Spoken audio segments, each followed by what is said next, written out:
Alô, galera colorada, aquele abraço para vocês. Neste sábado o Vila tem um jogo importantíssimo, mais um, né? Desta vez diante do Santa Cruz, pela penúltima rodada da segunda fase do Campeonato Brasileiro da Série C.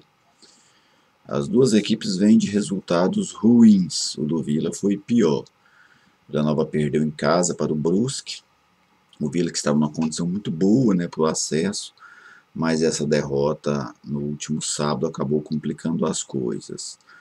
Já o Santa Cruz empatou em casa com o Ituano e deixou de encaminhar a sua classificação. Então o grupo está muito embolado, praticamente é o cenário deste grupo C desde o início, né? Ele segue muito embolado e hoje nós temos esse jogo no estádio Onésio Brasileiro Alvarenga. Antes da gente entrar em mais detalhes do jogo, vamos conferir aqui o retrospecto das duas equipes, dados do futeboldegoias.com.br. 16 jogos, 5 vitórias do Vila Nova, 8 vitórias do Santa Cruz, 17 gols do Vila, 27 gols do Santa Cruz, 3 empates. Você confere outros dados lá no futeboldegoias.com.br. Bom, a classificação do grupo hoje é a seguinte: o Brusque 6, Ituano e Santa Cruz 5, Vila Nova 4. O Vila sabe que depende apenas dele para se classificar. Se ganhar esses dois últimos jogos, contra o Santa Cruz e contra o Ituano, o Vila estará na Série B. Esta também é a realidade de todos os outros times. Qualquer equipe que vencer os dois jogos que restam também estará na Série B. O Brusque, o Santa Cruz, o Ituano. Então, alguns precisam até de menos, né? Dependendo de combinações, aí pode subir com 4 pontos. O Vila também pode. O Vila pode subir com 4 pontos e até com 3. Agora, evidentemente que depende de outras combinações. Bom, vamos ao jogo de hoje. Vila Nova não tem o goleiro Fabrício e o lateral esquerdo, Mário Henrique, que já desfalcou o Vila no último jogo. Os dois estão com Covid. O Thales, que não jogou diante do Brusque por uma lesão no ombro, volta à equipe no lugar do Kaique. Vamos então conferir o time, o provável Vila Nova do Márcio Fernandes, com esse problema aí na lateral esquerda. Marcão, ele será o substituto, né? O Márcio Fernandes já confirmou. Celcinho, Donato, Simon e Adalberto. Adalberto jogando na lateral esquerda, daqui a pouco eu comento sobre isso. Yuri e Pablo fazendo os dois volantes. Dudu deve ser mantido jogando aberto ali pelo lado direito, foi a função que ele cumpriu desde a chegada do Márcio Fernandes. Alain Mineiro e Thales. Lá na frente, o Enan. Bom, o Adalberto, deixa eu ver se eu consigo me fazer entender. O Adalberto, ao meu ver, não é uma boa opção para a lateral esquerda. Não tem mobilidade, não tem velocidade. O jogador que joga pela ala, normalmente ele precisa dessa velocidade, desse arranque. O Adalberto não tem. O Adalberto é um zagueiro, joga posicionado, né? Ele é muito mais quem joga na função do Adalberto, já experiente. Ele se vale muito mais do posicionamento, de antever as jogadas, do que da sua velocidade, da sua força, da sua explosão, que é algo que é necessário para jogar pelo lado. O que pega é que as outras opções para a ala esquerda do Vila, elas se mostraram até agora piores do que essa do Adalberto jogando lá. O William Formiga é uma decepção total. Poderia talvez colocar o Igor, né? Aquele jogador que veio lá do Jaraguá, mas ele está jogando só no Sub-23, praticamente não participou de jogos do Vila Nova, do time principal. Então o Vila vai com o Adalberto, mas para o time é muito ruim, porque o Vila vai ficar por este lado. Como é que o Vila vai atacar? Não é o Adalberto que vai apoiar ao ataque, né? E também eu temo muito, como o Vila precisa se expor um pouco mais, o Santa Cruz talvez explore jogadas em velocidade ali pelo lado direito, especialmente com o Didira jogando em cima do Adalberto. O restante da equipe é isso mesmo que o Vila tem.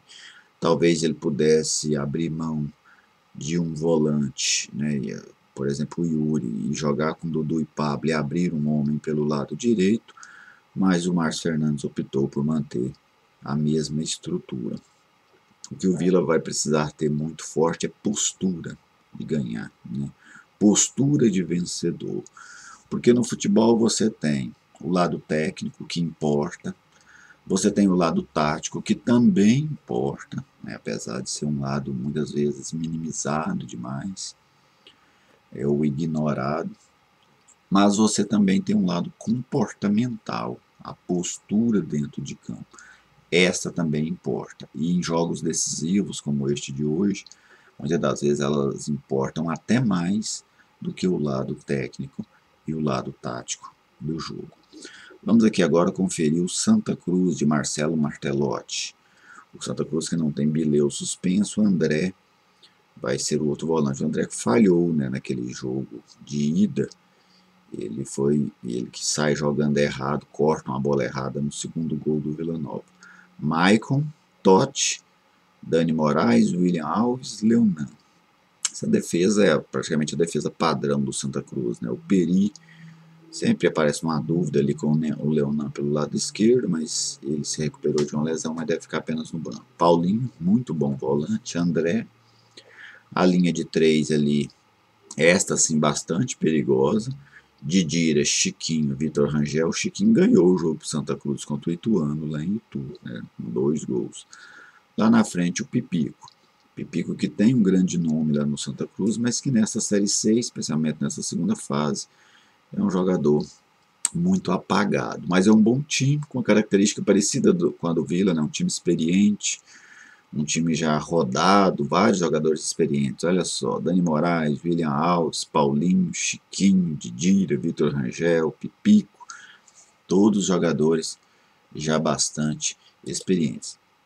Eu prevejo um jogo muito equilibrado no Honesto Brasileiro Alvarenga. E também vai depender muito da postura do Santa Cruz. O Santa Cruz estaria satisfeito com o empate, porque o Santa Cruz tem uma questão. Se ele empata o jogo, ele sabe que ele vai para a última rodada dependendo de uma vitória. Ele não vai depender de outros resultados, porque se ele empata, ele vai a 6. Ituano e Brusque jogam segunda-feira. Se o Brusque não vencer o Ituano, com qualquer resultado que o Santa Cruz ganhar, o Santa Cruz ultrapassa o Brusque.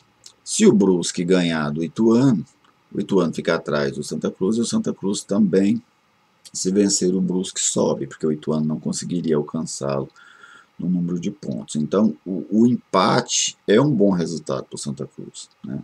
Porque o Santa Cruz vai para a última rodada jogando em casa, dependendo de uma vitória simples. Talvez isso faça com que a equipe pernambucana seja mais precavida nesse jogo. E aí o Vila vai ter que tomar muitos cuidados, porque o Vila perdeu os 2 jogos, errando, né? E errando quando tentava propor o jogo. Então, é um jogo com características parecidas, especialmente com esse último jogo contra o Brusque, mas que o Vila precisa ter uma postura diferente, né? E o Vila terá que ser fatal. Não dá mais para ficar errando pênaltis. O Vila já perdeu 4 pênaltis no campeonato. Não dá para perder gol feito. Decisão, você tem que ser cirúrgico. E o Vila não foi em nenhum dos 2 jogos em casa. Pelo contrário, o Vila abusou dos erros. Porque se abusar dos erros como abusou nos 2 jogos anteriores, o Vila vai perder. Não tenham dúvidas disso. Então tomara que o Vila Nova consiga fazer aí um jogo diferente, um jogo de imposição. E é nisso que eu falo da questão comportamental. O Vila precisa se impor dentro do jogo. Não é impor, não é dar tapa na cara de jogador, não, mas é mostrar que está ali, firme, forte. pressionando o adversário, criando desconforto para o adversário, porque o futebol é um jogo de imposição. Imposição técnica, imposição tática, imposição mental, imposição comportamental, e o Vila hoje tem que se impor. Esse jogo é jogo de vida ou morte. Se você não se impõe nem à beira da morte, você não vai se impor mais, né? Então vamos ver como é que o Vila vai ter esse desempenho aí diante da equipe do Santa Cruz. E os homens, aqueles homens de nome, de qualidade do Vila, eles precisam aparecer no jogo. Alan Mineiro e Enan, estou falando desses dois. É jogo de chamar a responsabilidade. O dia que o Santa Cruz estava lá perdendo para o Ituano, praticamente dando adeus à Série C, o Chiquinho foi lá e resolveu o jogo do Santa Cruz. É isso que você espera deste tipo de jogador neste momento, porque o Vila, jogador grande, é jogador que decide jogo grande. Decidir jogo intermediário, jogo de meio de tabela de campeonato é uma coisa. Agora você tem que decidir jogo grande, jogo de responsabilidade. E hoje é um desses jogos para o Vila Nova. Beleza, gente? Um grande abraço a todos vocês. Depois do jogo eu faço o vídeo com as minhas impressões do que foi este Vila Nova e Santa Cruz pela 5ª rodada do Campeonato Brasileiro da Série C. Tenham todos um ótimo sábado e até o próximo vídeo.